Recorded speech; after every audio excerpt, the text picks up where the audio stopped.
The Nintendo Switch controller is starting to experience something called JOYCON Drift. Are you guys familiar with that? If so, let's get into it.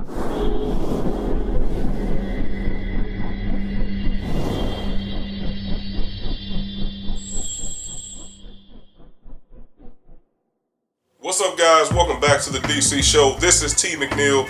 So, I guess Joy-Con Drift is a real thing, guys, and I'm not sure if Nintendo of America has actually even talked about this yet. Are they even mentioning this issue? Because I think a lot of individual Switch owners are having this problem with their controllers, okay? Which really sucks for me. And I want to say that, guys, because I was actually in the market, believe it or not, of getting a Nintendo Switch, okay? I mean, I know I'm about 2 years late. I didn't get it back in March of 2017. I just wasn't really into it back then.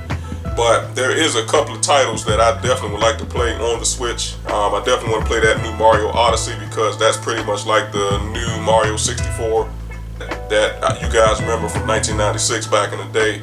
I enjoyed that game thoroughly, okay? I spent countless hours playing Mario 64, so I already know that Mario Odyssey is the next best thing, okay? I definitely also want to play The Legend of Zelda that's out on the Switch as well, okay? So that's definitely two titles. Now, I don't know any other titles right now at the top of my head that I would like to play, but definitely those two titles stick out in my mind. But this Joy-Con Drift is becoming a real problem for the Switch owners, and I think a lot of people, or certain people, were saying that they thought it was an isolated issue, like they were the only ones having the problem. But according to this information, guys, there's apparently thousands of people that's having this issue with their controller, okay? And preferably it's with the left controller, okay, or the left Joy-Con. They're having issues with the analog stick, basically drifting. So a lot of time what they're saying is they won't even touch the controller, and whatever game they're playing or the character that they're playing as would just all of a sudden move in one direction or the other without any type of button commands from them, okay, which I think is a huge problem, okay. Now, apparently, not only are a lot of people having this issue, but I guess there's a repair kit that you can buy for $1, and they're also saying that you can contact Nintendo as well to have them solve the issue. But a lot of people saying that you have to spend about $4 according to the information, and it takes about 2 weeks for them to actually repair it. So even though it's dirt cheap, a lot of people are not willing to go that route, you know, which I do understand. I mean, especially if you only have one set of Joy-Cons, that means you can't play your Switch for a couple of weeks, okay? Unless you went out and spent an additional $80 to, you know, buy additional Joy-Cons so that you're able to replace the ones that are being repaired.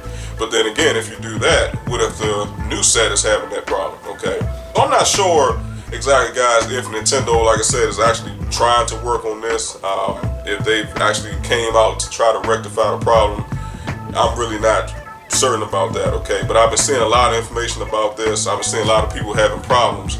And according to one Twitter user, and obviously for privacy reasons, I'm not going to put the guy's Twitter feed, no, well, not his feed, but his Twitter name out there. But this is what he actually had to say.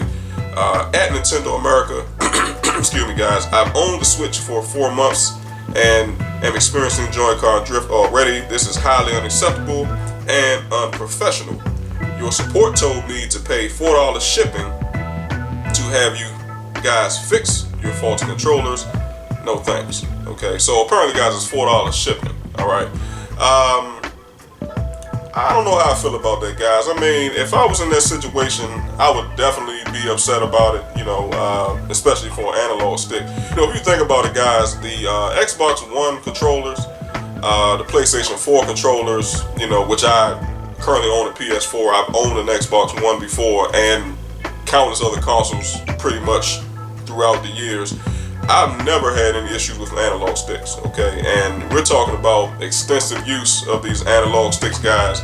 You know, if you're playing a fighting game, if you're playing a racing game, you know, whatever game you're playing at the time, you know, some people really beat their controllers up to the point where they're fading and you know, some of the buttons may be loose But you know what? Never in a million years have you ever had a problem with any of their analog sticks. So I'm not sure exactly what's going on over in Nintendo. I mean, I'm not, that technical, guys. I'm not gonna say that, I know exactly what the issue is, because obviously, just like you, I have no idea. Okay, but I would think from a schematic standpoint, as far as what's underneath these analog sticks and what could possibly be causing it, I'm not really sure. I mean, I know there's a definite issue where analog sticks can stick to one direction, and you have to pop it back in place. I mean, I have experienced that before, but usually you don't have that problem, okay? So even with the Nintendo 64 back in the day, guys, the very first OG analog stick on the tri-prong controllers, we didn't have that issue back then, okay? So I'm not really sure exactly what's going on with these Joy-Cons. Hopefully Nintendo will be able to remedy this problem and get it fixed for a lot of folks, okay? But like I said, I was in the market of getting a Nintendo Switch, but now that this has happened, kind of has me a little worried. So let me know down below in the comment section, guys, how you feel about the information. If you guys are Switch owners, let me know. If you are experiencing what they're calling the JOYCON drift, definitely leave it down below. And also, guys, let me know as well.